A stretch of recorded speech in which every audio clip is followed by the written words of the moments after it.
Hello, welcome to The Drama. I'm Julia Baird. Coming up, Scott Morrison rejects calls for a formal inquiry into rape allegations against Christian Porter, saying it would undermine democracy itself. There is not the mob process. There is not the tribe has spoken process. That's not how we run the rule of law in Australia. Australia's COVID-19 vaccine rollout has started with a whimper, but the government is promising a rapid escalation. And we'll look at the discussions underway at our private schools after an avalanche of sexual assault complaints. And joining me on the panel, finally, we have Principal at Winona, Bryony Scott. Good to see you. Thank you for having me. Associate Lecturer at the School of Education at Macquarie University, currently finishing both a PhD and a book simultaneously, Amy Tunick. Thanks for squeezing us in. Thanks for having me. Biomedical scientist, you've seen him before and we'll do again, Darren Saunders. G'day, Darren. And Executive Director of Federal Government Relations at Premier National and former Liberal MP Fiona Scott. Good to see you, Fiona. Nice to see you, Julia. If you want to join in on Twitter, you just have to use the hashtag The Drama, and we're also back on Facebook. Now, Scott Morrison has backed his Attorney General, Christian Porter, and dismissed calls for an inquiry into a rape allegation. And the Prime Minister says the police should be the final arbiters on this matter.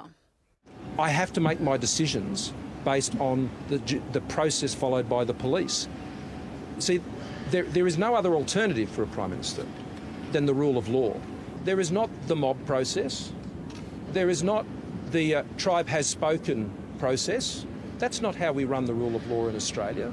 We run the rule of law based on police, on courts, on judicial systems, on rules of evidence, on presumption of innocence. That's how liberal democracies function. Yesterday, Christian Porter said that he couldn't see the point of an independent investigation. He also began his press conference by expressing condolences to the woman's family. Well, today, they've weighed in on the matter for the first time. The family of the deceased continue to experience considerable grief arising from their loss. They are supportive of any inquiry which would potentially shed light on the circumstances surrounding the deceased's passing. They ask that their privacy be respected during this difficult time. The Prime Minister was also forced to defend his Defence Minister, Linda Reynolds, after it was revealed that she called her former staffer, Brittany Higgins, a lying cow after she went public about an alleged rape in Ms Reynolds' office in 2019. She was not making those comments, as she said to me this morning, in relation to the allegation of sexual assault. She was not saying that about that at all. Her comments, she said to me, related to the further commentary about levels of support provided. And I would simply ask you, given the comment was made in a private place, that you offer the same generosity to how you'd perceive something you might have said, and perhaps apply the same standard to Linda Reynolds, who at the time was under significant stress. She deeply regrets it. They were offensive remarks. She should never have made them. I don't condone them. For her part, Brittany Higgins has said comments like these by Linda Reynolds are more evidence of the toxic workplace in Parliament House. Bryony, how are we to read the fact that a young woman alleging rape in her former boss's office is called a lying cow by that same boss when they're trying to digest and understand those allegations? It's actually really difficult because what we're trying to do is to encourage young women to speak up, and when things go wrong, as they inevitably do in life, that they don't wait 20 or 30 or 40 years before they go me too. So you've got a great example of a young woman who has done everything that we of our generation want them to do, which is to own it at the time, put the hand up, go, this has happened to me. And we talk a lot about believing the person, believing their story, listening to them, giving them all due respect. You actually have to do that in practice. The words don't actually mean anything if it doesn't bear out in practice. So you have a whole generation of people my age who have gone me too when I was younger. And now you have this brilliant wave of young women who are there going, we're not going to wait 2 or 3 decades before we say that, we're doing it now. And yet they're still not being believed. They're still not being genuinely heard. But what of Linda Reynolds put out a statement saying, I'm not querying, I wasn't querying the allegation of rape. It was more representations that she made around what happened around that time and who told who. I get that. And I'm not going to pass any comment on any politicians and what they do and don't say. What I can tell you about leadership is that leadership is 24/7 and that you don't get to do things behind closed doors. Like whatever you do behind closed doors, you've got to do in public. That's the definition of integrity, that what you see and what you do all match up, regardless of where you are and what you're doing at different points. Now, she may well have shot her mouth off. The problem is that when someone comes to you and says, I've been sexually assaulted or I've been raped, the sensitivity stakes go way up. Like you have to be, it takes such courage to do that, such strength to be able to go to someone who's in a position of power and go, this happened to me. So automatically, the normal conversational rules don't apply. You automatically have to go, we have to be really careful and kind and understanding. It doesn't mean that you have to 100% agree with them. It's how you treat the person when they come to you. It's not up to you to decide whether you believe them or not. It's how you react to them when they come. And is that also the overall sense of, I wasn't talking about that allegation, but I was talking about that person. I was going to a question of character. I get that. And to me, I go the same thing again. In leadership, it's 24/7. It doesn't. You have a responsibility for the words that you speak. We all make mistakes. It's an imperfect world. The best thing you can do is own those mistakes. Just say, you know what, I'm so sorry, I blew it. But the minute you put riders or concessions or explanatory things, it's kind of like you ignore the apology. So, and this is stuff we teach kids in school all the time, right? Most young people are actually pretty good at apologising. They know they have to own it, they accept it, there are consequences for that, and you move on. The challenge for adults is that we never, ever, ever own them. We just keep kind of trying to explain and justify and soften and Sorry dilute. you got upset. Yeah. Amy, a really significant development today when we're hearing from the alleged victim's family, right, who said, they continue to experience considerable grief, but they're supportive of any inquiry which would potentially shed light on the circumstances surrounding the deceased's passing. Do you think the Prime Minister is going to be able to resist then these calls, given that they're for an independent inquiry, even though he's saying there's no need for one? I think that one of the difficulties facing the Prime Minister and his government is that it's not like this is a one-off either. Off the back of something like the Four Corners report, the idea that there doesn't need to be an inquiry when these are the serious nature of the allegations. And like you're saying, leadership is 24/7. These are people who, I really reject this idea of, well, how would you feel if it was you? Well, as an academic, actually, I do feel a higher sense of obligation. But these are people who are carrying huge responsibilities for our lives. They are making decisions that impact every single person of this continent. And I think that we have a right to know that these places are accountable when these kinds of allegations are made. And this idea of, push it over to the police, I reject that. There needs to be an inquiry, and I think that it's fair and reasonable and just that there would be one, both for the victim's family, and I believe her, but also for all of Australians who want to know that these people who, we hear so many stories about drunkenness down there and carrying on and the things that were in that Four Corners report. We need an inquiry. I think it's fair to expect one. I do have to stress, the Four Corners report I know you're understanding, you're saying it's about things happening in Canberra and things happening in politics, but were separate issues Yes. to the current allegations that we're talking about, which he has strenuously and repeatedly denied. Darren, can I ask you about the question of the Prime Minister positing this as a threat to democracy? This is kind of a sense of mob rule, and he laid out all the foundational parts of what he saw as a liberal democracy. Do you think there is merit to that argument?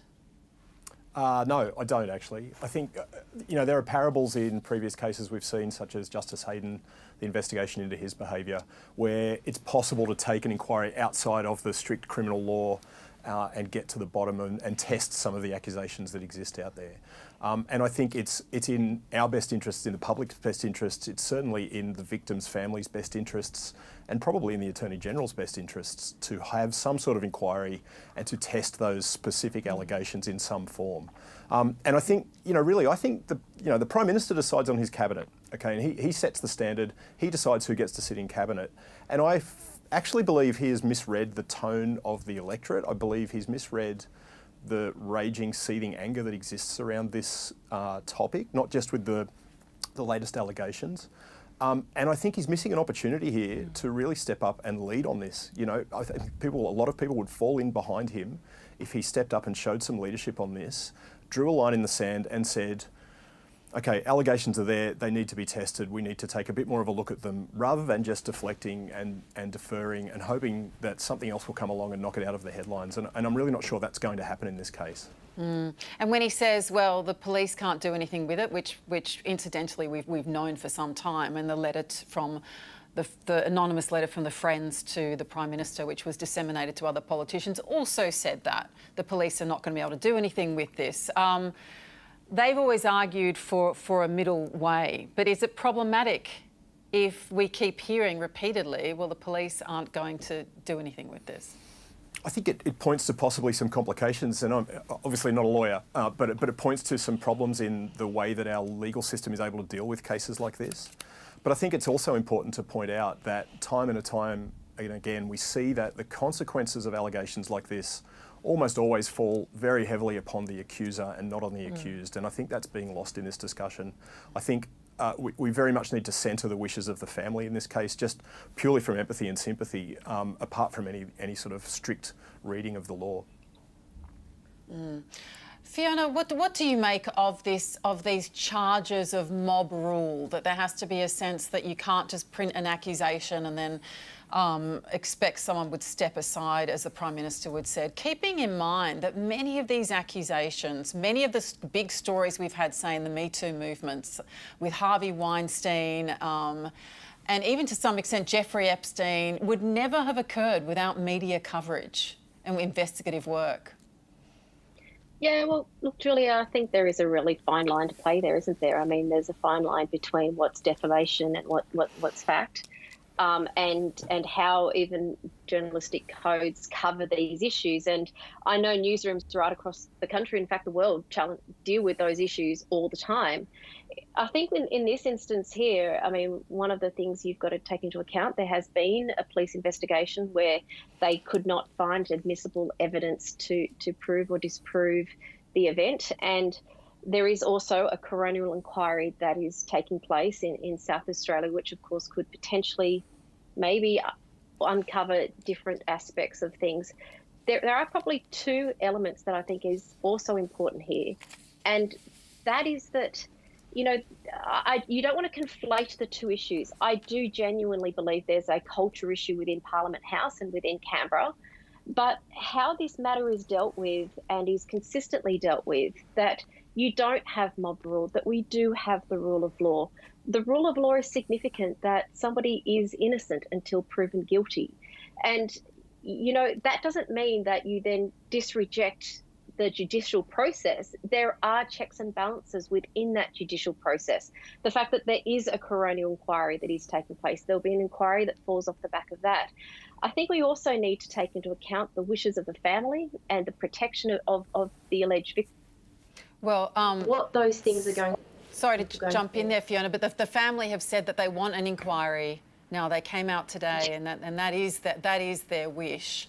I guess the question being, can the Prime Minister assure the electorate, assure Australians that, he has full confidence without, in the highest legal officer in the land, without having some kind of separate inquiry?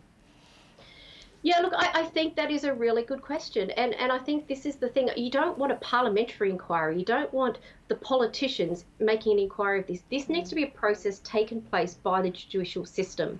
And that is the proper and correct place for it. Having all of these different inquiries on top of inquiries into things that are not going through the judicial system creates a very dangerous precedent into other circumstances that could arise into the future. And look, I think that's where it needs to draw the line here. Having a parliamentary inquiry, I'm not sure is the right process. I think it needs to stay with the Or an legal independent expert inquiry. What about an independent inquiry run by legal experts, as was done by the High Court with How is that respect not a police to inquiry? Dyson How is that not? Hayden? Well, the police That wasn't a and police inquiry. the coroner in South Australia are independent. Yeah, but it's actually setting up. So sorry, Darren, did you want to jump in there? I was just going to point out that, you know, I think we see in corporations now, we see even in sports like the NRL, people who are accused of serious things like this are stood aside to protect the reputation of the organisation or to protect the reputation of the game. And so it does speak somewhat to the reputation of the highest legal officer in our land that, you know, we want to have faith and we want to have trust in the process. And really, in some ways, Parliament's dragging its feet here. It's behind a lot of other parts of society. And I think maybe they need to sort of recognise that and fall in. And, you know, ideally, you'd like to see them leading the way, but obviously that's not happening. Bryony, what do you make of this call above all, to not have an inquiry because we need to have the rule of law intact? Well, I've been fairly engaged in a number of conversations with both men and women who have been tracking this story, and I haven't heard anyone ask for any inquiry that is, or any kind of, no one's asking for blood justice here. I think what they really want is to be heard. And I don't understand, I'm not a lawyer either, so I don't understand the legalities of what is possible and what's not. I do know when I'm being sidelined and when we're not allowed to even engage in the debate. Yeah. So when you talk about the mob rule, or the impression is that these women are getting all slightly hysterical, and I know what it makes me feel. I get this kind of sense of like, well, hold it. Actually, I'm quite rational. I'm quite logical, and I have a reasonable level of intelligence. I'm quite capable of engaging in a healthy conversation without being dismissed because it's all getting slightly hysterical. I do think that people who are so determined to protect their reputation at all costs may not necessarily understand how emotional this is and how the impact of this is incredibly real, and not being heard or not even being extended the courtesy of being listened to and to understand the issues just gets everyone's backs up. But there are people, no one is here calling for a riot or a rebellion. They just want the conversation to take place and for it not to be shelved again and again and again and again.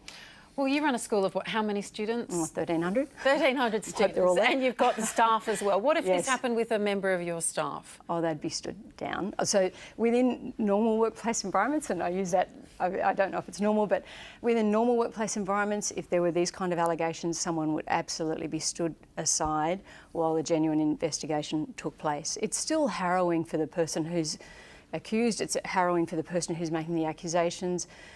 But particularly if it was in a senior leadership position, it would be untenable to continue in a school environment. There are very strict rules and guidelines around how you deal with these kind of complaints. Well, the power imbalance is really important, right? Yeah. And I think that comes back to, again, this isn't an average person. This is someone who has an incredibly powerful position and a position that's in the public interest.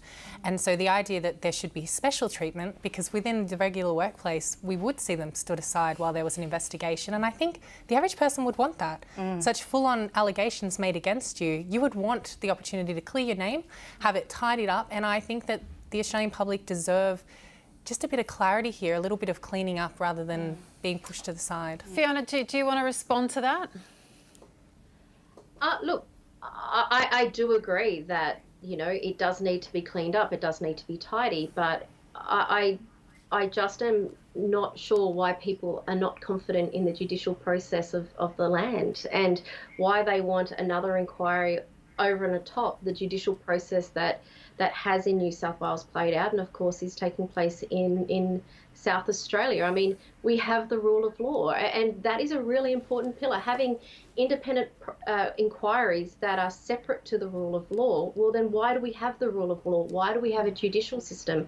I think it's really important, and we're getting into dangerous territory when we say, well, we don't agree with what's come out of the New South Wales inquiries and police investigations, and therefore we want different people who are not necessarily the police to then run a different inquiry. I think that's not necessary. I think for me, I would maybe then the question is, if that's the way Australia feels, then maybe the question is about the judicial system, that they don't feel that justice has been done through that system, rather than looking at a different part of the Australian government process. I think there are questions about the judicial system. I mean, I think that there are a bunch of conversations to be had about that. But there are precedents for this, like to have inquiries into what's happened in a workplace. We've seen it in sporting clubs. We've seen it in the High Court. We've seen it in a range of... I mean, the High Court you could not accuse of mob rule or devaluing the kind of the law. So surely there is somewhere in between where an organisation or a group of people with expertise in examining or understanding a particular issue can look into something. Absolutely, and I think there are a couple of different issues going on all at the same time. I mean, obviously, the challenges with the historic accusations around Christian Porter are one issue that I believe needs to be managed by the judicial system. I also believe that there are definitely cultural issues within Parliament House, which obviously relates to some of the issues that we've seen raised by Brittany Higgins and, of course, the Four Corners report, or the 7:30 report, where there is cultural issues there. There are cultural issues regarding the drinking, the power distances, the upstairs, downstairs behaviours that exist there. I don't think it's wise to conflate the two. I think they are different. And, you know, we have now seen 2 accusations that have come out in the last 3 weeks. And, you know, both require due process. I think an inquiry into Parliament House and the Parliament House culture and how staff are treated, how the management of these processes are managed, that deserves an inquiry within Canberra. So I do think there is an inquiry that's required there, and I do agree with you, Julia, that there is absolutely precedent for that. And having worked in that building myself over a number of years, there's a range of behaviours that I think are not in line and not in step with wider Australian workplaces.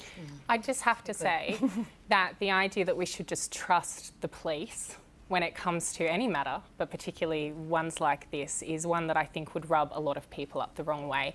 The many flaws with the policing system, particularly with New South Wales Police when it comes to culture and the way things are done, and just with sexual assault and rape allegations in general, is so flawed and so problematic that I think that a lot of people will struggle to stomach, well, the police have looked into it, let's move on. Or that they can't look into it. Well, I think you raise the point. Yeah, Fiona. I think it's a really good point there.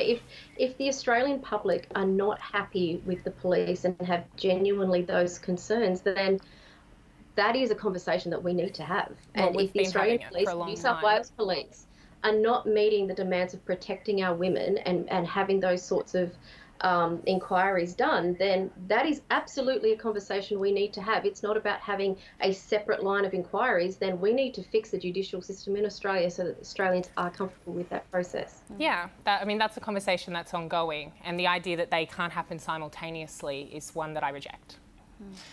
All right, well, coming up, Sydney private schools are confronting their Me Too moment after thousands of girls share their accounts of assault and harassment. More on that a little later.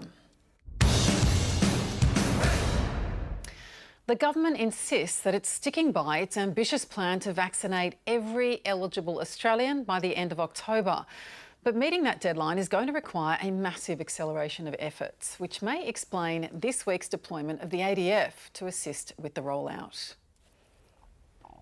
So far, only 61,000 Australians have received an initial dose. That's in the first 11 days. But researchers tell us we need to be vaccinating around 200,000 adults every day between now and October if we're going to reach the stated goal. There is some good news though. From tomorrow, we'll have a second vaccine in circulation with batch testing of the AstraZeneca imports now complete. Darren, our resident scientist, do we need to be worried about the speed or lack thereof with this rollout?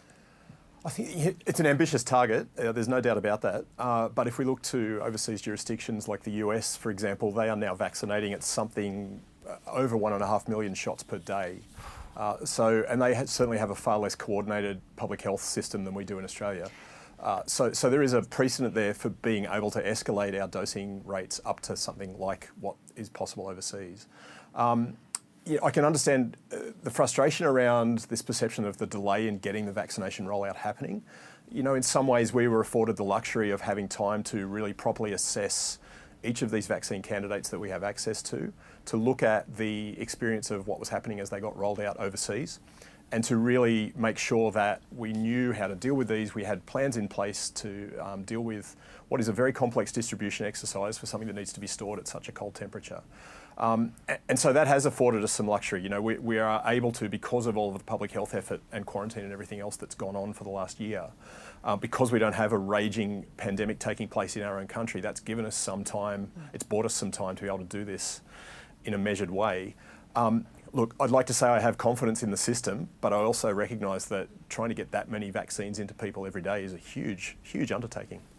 So you think it was a bit of a bold overestimation? Where does caution end and kind of overconfidence begin? I wouldn't say it's overconfident necessarily. I'd say it's ambitious is probably the word I'd use. I don't think it's impossible. I think it's ambitious. Can you talk to us about this TGA directive? The doctors can't speak on social media when it comes to vaccines or particular kinds of vaccines? This is something that's been getting a lot of attention in the last couple of days. There is a very strict rules around advertising and around what doctors, and not just doctors by the way, other people like me, are allowed to advocate on in terms of specific medications, things that are regulated by the TGA, like vaccines. Oh, you're in trouble then, aren't you, talking about vaccines all the time on Twitter? It's really unclear, and I've gone and looked at the rules around this. And you know, if we look to the US, anyone who's been to the US will be shocked by just how in-your-face advertising for drugs is. Oh, totally. Right, so we have very good rules in Australia around protecting us from that sort of thing with very, very good reason. And vaccines fall under those same rules. Now, part of the problem is that there is a huge misinformation and disinformation effort underway out there that really muddies the waters around people's understanding of vaccines. It plays into fear, it plays into hesitancy, and a lot of doctors and a lot of people like me feel that we're already trying to fight that fight with one arm tied behind our back because of the influence of social media and Facebook algorithms and things like that. To then have this sort of thing come in over the top of it, even though we're still not really exactly clear just how it affects our ability to speak on specific topics, I'm really concerned it's having a chilling effect. And I know I've seen a lot of people talking on social media about saying, right, that's it, I'm just not going to risk talking about this in public because I'm worried about what the potential consequences might be. You know, meanwhile, we have anti-vaxxers and even former politicians running around carte blanche saying whatever the hell they like without facing any consequences. Clive Palmer's advertisement is what you're referring to? Clive Palmer's advertisement, yeah. And, you know, if you ask me, it's irresponsible of the newspaper that published that to accept his advertising dollars to do that. And I thought it was quite a bold statement of misunderstanding to post on Clive's behalf. Just explain what the advertisement was. It basically, and I don't want to amplify the message, but no, it was anti-vaccine. It was a clear anti-vaccine message. It was highlighting misunderstood dangers and overplaying risks and downplaying benefits. And it was really designed, I think, mostly to garner attention for Clive Palmer more than anything else, but an incredibly dangerous thing to do and a really unhelpful thing to do under the circumstances. So the TGA said you basically can still talk about vaccines, but there's still some uncertainty and nervousness, you're saying, about a lot of medical professionals. Yeah, there is. There's uncertainty. It seems to be that we can talk about vaccines in general. We can't talk about specific vaccine products. So, for example, Moderna or Pfizer or Astra. Right, which might leave you a little bit hamstrung when there's public anxiety about which one and so on. All right. Exactly. Now, one person we can all thank for vaccines is Dolly Parton. Last year, she donated $1 million to fund coronavirus research, and that funding helped in the development of the Moderna vaccine. Well, now she's finally received her jab, or a dose of her own medicine, as she put it. Vaccine, vaccine, vaccine, vaccine. I'm begging of you, please don't hesitate. Vaccine, vaccine, vaccine, vaccine. 'Cause once you're dead, then that's a bit too late. How great is Dolly Parton? All right, you're watching The Drum. With me on the panel, Principal at Winona, Bryony Scott, Associate Lecturer in the School of Education at Macquarie University, Amy Tunig, Biomedical Scientist Darren Saunders, and Executive Director of Federal Government Relations at Premier National, and former Liberal MP Fiona Scott.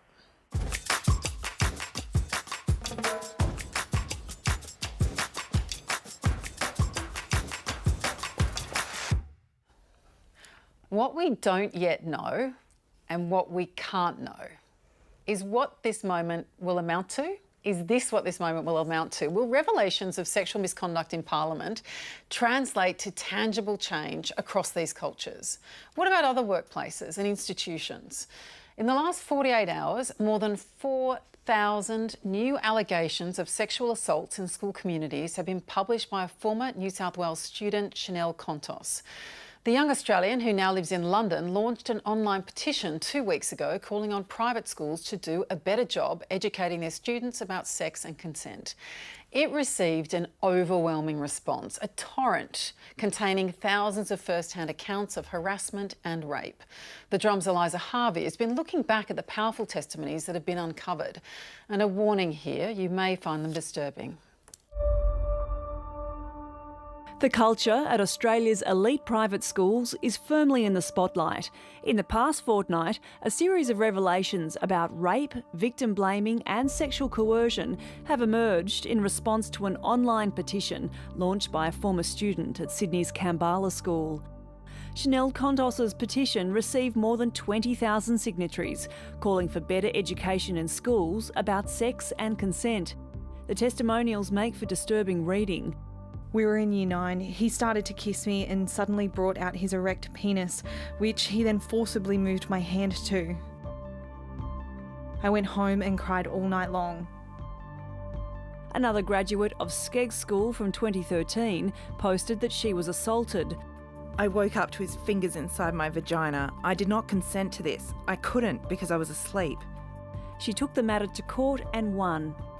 Since my experience and being open about it to peers, an alarming number of girls have opened up about situations of non-consensual sex with boys from private schools in the eastern suburbs.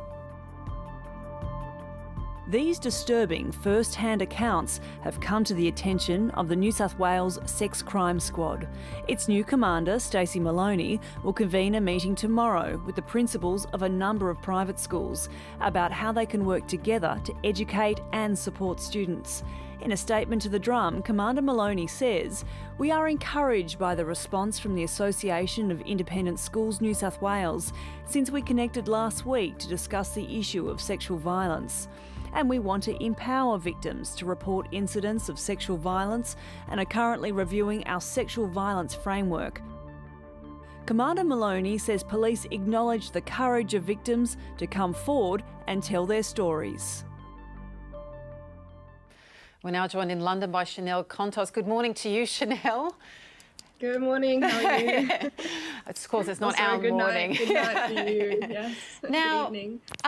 You've had a completely insane couple of weeks. Thousands of stories. You've galvanised, a national conversation about consent amongst young women. Now, where are we at in terms of what's happening tangibly?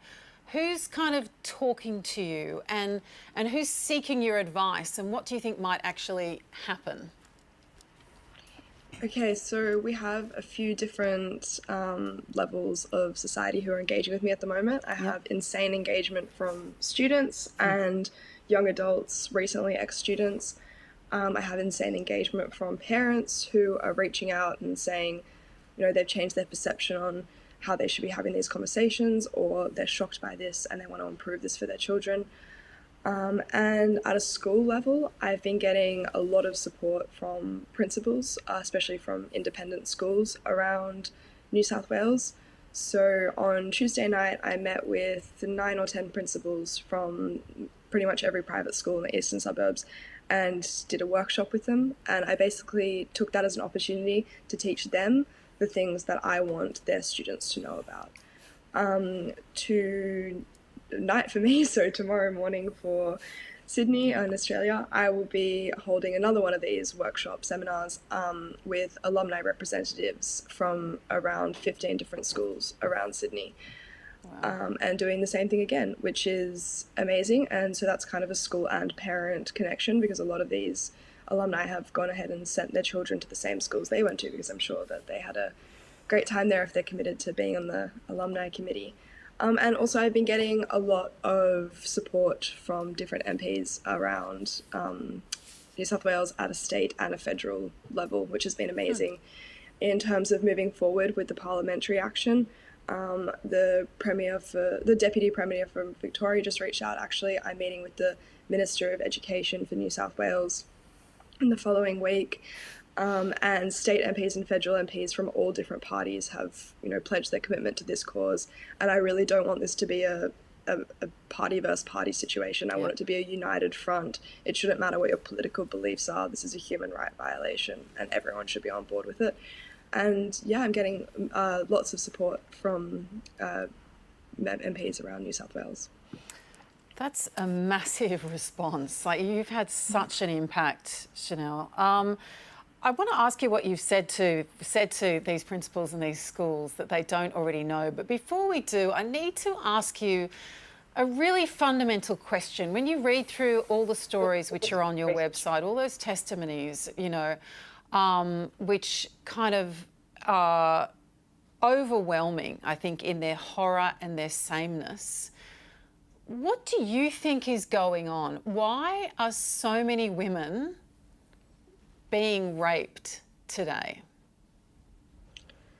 I think it's because we ultimately live in a rape culture society, and that's what I'm trying to bring to light. I know rape culture society sounds so extreme, and I don't think there would be many people in Australia who would agree that rape is okay, but what people are forgetting is that it's the micro actions, the small throwaway phrases, our everyday interactions with people that set the foundation for these extreme examples being okay. And because that is the norm until you're explicitly told otherwise, until you receive consent education, you don't know any better. And the thing is, we need to attack this from both prongs. We need to, one, give better education, and we need to, two, stop this foundation, demolish the foundations of rape culture so the structure can fall. So these tendencies don't follow through up until all levels of life, all the way up until Parliament. Tell us what these stories all have in common. I mean, a couple of things I noticed was the girls being uncertain about whether this was actually rape or not, them taking some time to come to terms with it, or mental health issues that followed on. Tell us what you notice are the threads going through them. For sure. So there's obviously some anomaly testimonies that are just obviously insanely malicious and vindictive. Right. But the vast, vast majority of these testimonies ultimately comes down to a lack of education. There's a gap in the bridge between what the perpetrator thinks is sexual assault and what the victim experiences as sexual assault. And a lot of the time that realization only happens later when you get taught what sexual assault is. So it's ultimately these thousands of people not knowing that what happened to them was sexual assault because they weren't educated at the time. And then that also means that they weren't properly equipped to get out of the situation, / it sets away that, the blame falls on the victim because they internalize the guilt, because if they're only taught that no means no and they realize that they never actually said the word no in that moment. No is a powerful word. It's really hard to say the word no to someone who's in a position of power to you. And if we're going to stick to the idea that consent is just no means no, there's going to be too many exploitations of power, which leads to too many of these situations where people are being sexually coerced into acts when they're not ready, or they're too young, or they just don't want to be there, no matter their age. Now, Bryony, I want to return to the question of consent and the teaching of consent in a moment. But first of all, when we talk about why this is happening, a lot of people also talk about what the girls do, right? And even so, I've noticed some of I know you can't speak about other particular schools, but there is a thread going through some of this. ASCA wrote to its alumni, we encourage our current parent body to continue to have regular conversations with their daughters about consent, the effects of alcohol, safe partying practices, and the importance of firm personal boundaries. Other schools, Loretto, Normanhurst, Kincoppel, have also spoken about needing to talk about risk-taking behaviours and self-respect.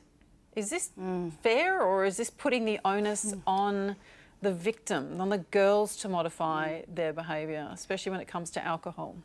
Well, firstly, it's a pleasure to meet Chanel because I've not actually met her yet at all. So congratulations on everything you're doing and the enormous courage you've shown. I'm so incredibly proud of you, and I don't even know you, but I just think you're an amazing woman. I hope you're looking after yourself too, because we're also obviously reading and digesting stuff, and it's confronting even just reading the stories from other people. And you're young, and I just want you to make sure you're okay as well. So if I don't see you again, just remember that. And I think there are themes through it, and one of them is this shame that often when an act takes place that is an illegal or an assault, of some description, there is an element of shame that comes into it. And if the perpetrator doesn't take that shame, often the woman does, and so she takes a shame or a blame and puts it on herself and goes, it must have been something I did. So even, once you get to that point, I'm not very coherent about this, but once you get to the point where you acknowledge that actually they're beating themselves up more than anyone else can beat themselves up, you just have to take 3 steps back and go, this is awful what happened, and you didn't do it. You are not the problem here. You are not the issue. Well, let's deal with that. And then I go, are there issues around them keeping safe? I actually don't care, because we haven't even engaged yet in the fact that people so easily can break the law and just completely get away with it in all avenues of life. And we get shocked and horrified when it happens at the school level. But at the parliamentary level or in business, we go, it's all gone away, we're not going to look into it. So there's a part of me that just goes, and I agree with the culture, I agree with the description of it, that we have created a world now where there aren't enough adults standing up and going, this is not the way we do things. This is how we treat people. This is how we speak to them. And somebody is raising young people. Someone is in their ear. And if it's not me and it's not you, and the parents aren't doing it and the school's not doing it, then who is raising them? And I can tell you who's raising it. It's raising them. It's whoever is on the internet. It's whatever they're seeing and they're witnessing. What about the question of alcohol? I mean, just this week we've had the head of the ADF say that we need to be careful of being out alone and like having alcohol at night. Jenna Price, prominent feminist, has said, I don't think we can wait anymore. I think we can't wait for men to stop raping women. I think women need to be razor alert, going out with men, don't drink in the company of men, or at least don't get roaring drunk. Like, where does that leave us? Okay, well, the problem is that if you read Chanel's petition and you read these stories of these beautiful young women and what they've gone through, you can pretty much split them up into 2 groups. You can split them up into the group where the women were incapacitated in some way. They were either drunk, they were drugged, or they were asleep. The other half are the women who were not incapacitated. They were fully coherent, quite capable of communicating what they wanted, and they too were assaulted. So if we're going to pull one element and go, okay, we're going to blame everyone and blame alcohol for all of this, I go, you still have another 70 or 80% of kids who were not drinking where the same thing happened. To my mind, it is an easy deflection for adults to go, it must be this, and if they just did that, we'd all be fine. I want to bring Fiona in there. What do you think? Can I add something in? Yeah, just quickly, yep. I was just going to say that if we are going to, obviously alcohol heightens the situation, but again, the narrative needs to be, men can't get drunk around women if that's how they're going to act. Or when men are intoxicated, they engage in risk-taking behaviours such as sexual assault, so they need to be less intoxicated. It shouldn't, intoxicated victims aren't doing anything wrong. Intoxicated perpetrators are doing things wrong. And once we shift and start looking in that direction, again, it stops a girl being able to reflect on her experience and think like, oh, I'm so dumb. I drank that much and that's why that happened to me. Especially because a lot of these stories involve, especially at younger ages, perpetrators purposely intoxicating the victim. All right, well, Chanel's petition has put Sydney's private boys' schools in the spotlight. She started a discussion about the culture at these particular institutions and whether consent programs are going far enough. And for many former students, it's caused them to reflect on their time at school. The Drum's Bethan Smolenick talked to 4 former students from 4 private schools, Newington College, St Ignatius College, St Aloysius College and Shaw School, about their experiences. There is a real dominance of these private schools, secondary schools, and especially these all-male schools where this culture and this toxic masculinity kind of goes unchecked. A young teenage boy might be poorly behaved and wolf whistle at one of the female teachers.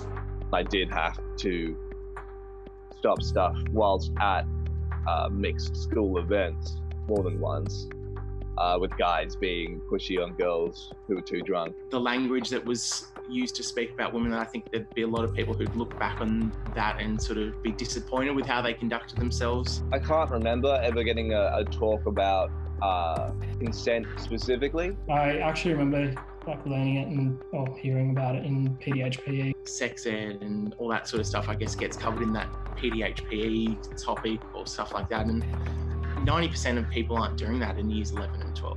How long do we spend there? 6 hours a day, 5 days a week for 18 odd years, right? And I reckon consent made up all the 10 minutes of that. So I watched this video. It's called the Tea in Consent video. It's the best analogy that I can think of to explain consent. If you're still struggling with consent, just imagine instead of initiating sex, you're making them a cup of tea. And if they say, no thank you, then don't make them tea. Don't make them drink tea. Don't get annoyed at them for not wanting tea. They just don't want tea, okay? I was lucky enough that, both my parents would have regular conversations about this with me, whether I actually wanted to have that conversation or not. And it's something that parents need to really get used to having a chat with their children about. I think a lot of these concerns come out of these private or male schools because of the lack of interaction sometimes, because the interactions are so infrequent. I personally just think it's a lack of education. And, teenagers, they're already young and dumb as it is. They need all the guidance they can get. Fiona, do you think there are cultural issues here, in particular with all boys schools? Look, Julia, I think there's a range of cultural issues here that right across the Australian public in regarding this. I mean, really, consent comes down to respect. It's respecting somebody's choice. And if the point at which you're having the conversation about consent is by the time somebody's in adolescenthood, it's almost, sadly, in some ways, too late. You need to be establishing the lines of respecting other people and respecting people's choice from as early as kindergarten. In many ways, this degree of respect needs to be modelled in households, and to have these sorts of statistics and these with what Chanel has found out actually demonstrates that the problem is bigger than just boys' schools. It's actually a cultural issue. I mean, the Australian Institute of Health and Welfare last year found that at least 2 million adults had experienced at least one sexual assault by the age of 15. They went on to find that 30% rise in sexual assaults of people aged 15 and over between 2010 and 2018. That is just not acceptable, and it is a cultural issue.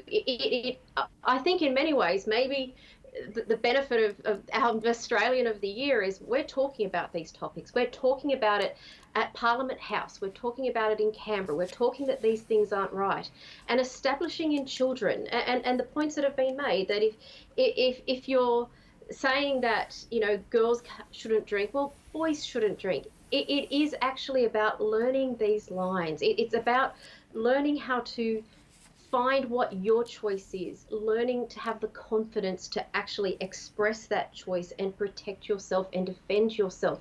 It's about hearing other people's choices and respecting that. And if you haven't learnt those lessons by the time you've learnt primary school, learning about consent is going to be a much more difficult task.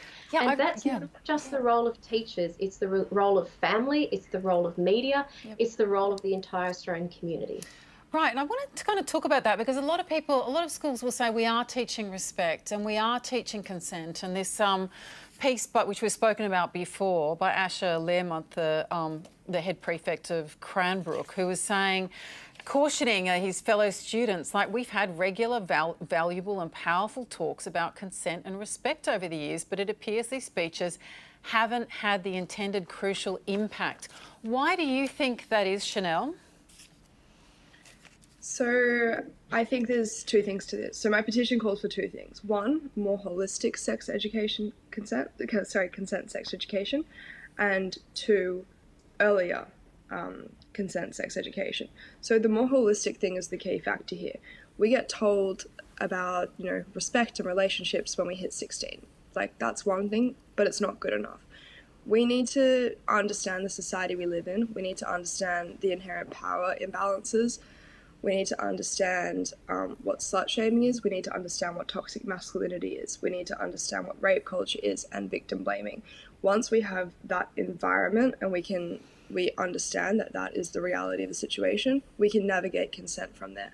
If the starting point is just pretending that it's a equal conversation with no power plays between victims and perpetrators, the message isn't going to get across, and there's still going to be victims who feel as though they've been sexually assaulted and perpetrators who feel as though they've done nothing wrong.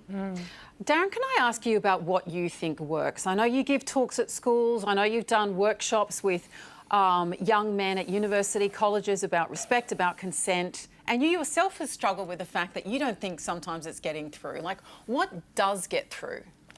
Oh, it's not that I don't think it gets through. I think the evidence says it's not getting through, and I've had to have some deep reflection on this, actually, having put quite a lot of time and effort into it over a long period of time.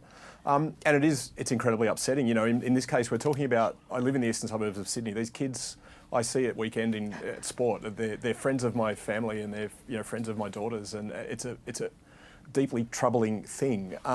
Telling people is not enough. We also need to show them. We need to show them through our actions. We need to show them through showing them the consequences of making bad decisions. These young men will respond to fear of consequence, and I think it's safe to say at the moment there's a pretty big imbalance between the number of rapes and sexual assaults we hear about and the number of rapists we see getting held to account. And now that tells us there's a problem. So it's one thing to address the cultural issues, and it is a complex thing, and it needs to start at home. It needs to be reinforced in the school. It needs to be amplified at university and at sporting clubs and everywhere else, popular culture and everything else. But there also needs to be that deep fear inside the minds of young men, no matter how confused they are about what consent means, that okay, I'm not quite sure here, I'm going to err on the side of caution. And I just don't think that's happening at the moment. Amy? Yeah, I think that we're at a point of great opportunity as well, right? And if we think about other times where we've needed to see a cultural shift, if you think about a coward's punch, it used to be called a king hit, and the way it was talked about in social settings was really different.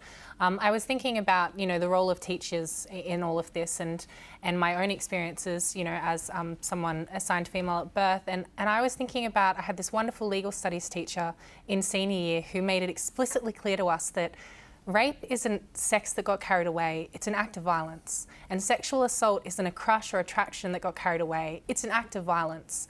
And I think that if we think about the language, like there's victim blaming language in those letters that came out from the schools. And if you're talking at the students about respect one day, but then you're using victim blaming language, which says that, well, in some situations you could have done better. The only thing that causes rape is rapists.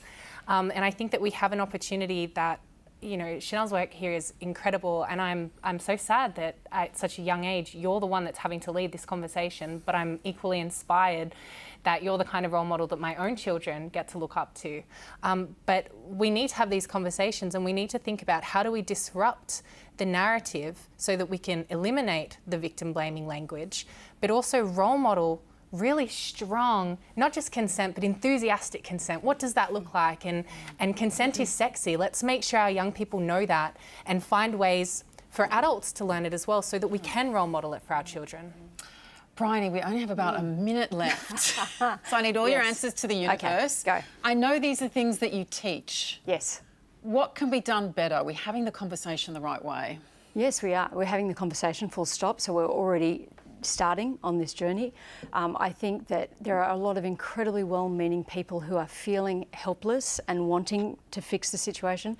So I think ongoing conversations around this, we do. There are not all schools are doing stuff, so we need to be able to ensure that everyone is equipped to be able to deliver it. But more than anything, I can tell you that if the schools say black and parents and society says white, the children will say white. So we play our part. We have a really key role in educating around what it means to be a good citizen and what it means to be a good person. And we have got so much to learn about doing that and being a part of the conversation. I'm telling you, as a principal for 15 years, we can't do it alone. Right. So you need the whole society, We need everyone. and parents along with you, okay? I just want to acknowledge these conversations can be very difficult to have, and if you need to talk, call Lifeline on 13 11 14 or 1800 RESPECT on 1800 737 732. And that's all we have time for. Thanks to our panel, Bryony Scott, Amy Tooney, Darren Saunders, Fiona Scott. Hope you have an excellent night. You can have Ellen tomorrow night. Good night.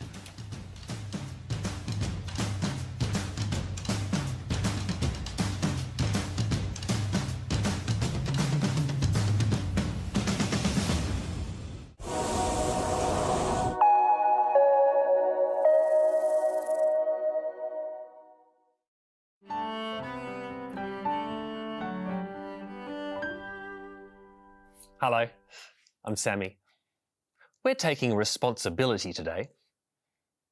Have you ever had to take responsibility? No? You could be a Prime Minister. Just being silly. But responsibility is hard. When you have to make a decision, but you can't make a decision, and not making a decision is not an option, that means you're in limbo. Limbo. That sounds like fun. Let's give it a go. Now today we're playing political limbo. So we're all going to be big, important politicians, and we have to get under the bar without taking responsibility. But here's the catch. The bar keeps getting lower, so we're going to have to really bend over backwards to keep our jobs. Now, you'll need something to go under. I'm using a broom. They're great for sweeping things under the carpet. Okay, we'll start with something easy. So we're the fifth politician to hear about a horrible crime that's alleged to have happened in our workplace. But none of us told the Prime Minister. Reckon we can get away with this? Let's give it a go. Make sure I don't hit the moral centre. It's just an operational matter. That was surprisingly easy.